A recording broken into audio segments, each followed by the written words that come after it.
एक छोटे व्यापारी ने साहूकार से उधार में रुपए लिए, किंतु निर्धारित समय पर लौटा नहीं पाया।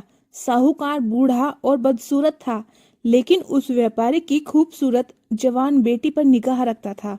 साहूकार ने व्यापारी से कहा कि अगर वो अपनी बेटी का विवाह उससे कर दे तो वह उधार की रकम ब्याज सहित भूल जाएगा। व्यापारी और उसकी बेटी साहूकार के इस सौदे से परेशान हो उठे। साहूकार व्यापारी से बोला, मैं एक खाली थैली में एक सफेद और एक काला कंकड़ रखता हूँ। तुम्हारी बेटी बिना देखे थैली से एक कंकड़ बाहर निकालेगी। अगर उसने काला कंकड़ निकाला तो उसे मुझसे विवाह करना होगा और तुम्हारा सारा कर्ज माफ कर दिया जाएगा।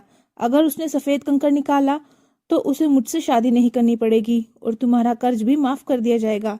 लेकिन अगर तुम्हारी बेटी थैली से कंकड़ निकालने से इनकार करेगी तो तुम्हें मैं जेल भिजवा दूंगा।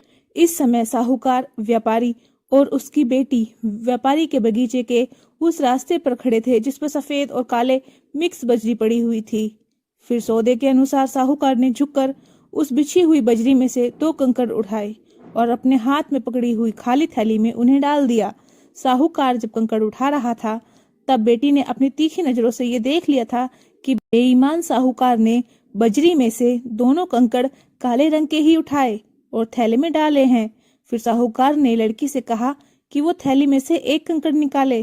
फाइनली लड़की ने थैली में अपना हाथ डाला और एक कंकड़ निकाला, फिर बिना देखे उसे नीचे पड़ी हुई बजरी में फेंक दिया। थैली से निकला कंकड़ काली सफेद बजरी में मिलकर खो गया, यानी पहचानना असंभव कि लड़की ने कौन सा कंकड़ फेंका। फिर लड़की बोली, ओह सॉरी, मैं भी कितनी बेवकूफ हूँ, बिना देखे ही कंकड़ फेंक दिया। चलो कोई बात नहीं, अभी एक कंकड़ तो थैली में है ना, उसे देखकर आप बता सकते हैं कि मैंने किस रंग का कंकड़ थैली से निकाला था। अगर उसमें काला कंकड़ शेष है तो इसका मतलब मैंने सफेद कंकड़ थैली में से निकाला था। साहूकार अपनी चीटिंग के कारण जानता था कि थैली में तो काला ही कंकड़ है, लेकिन अपनी बेईमानी को वो कबूल नहीं कर सकता था। इस हिसाब से लड़की ने सफेद कंकड़ ही थैली से निकाला, यह स्पष्ट था। साहूकार निराश हो गया और उसका चेहरा लटक गया। लड़की ने अपनी बुद्धिमानी से एक असंभव सी विपरीत परिस्थिति को भी अपने हक में बदल डाला।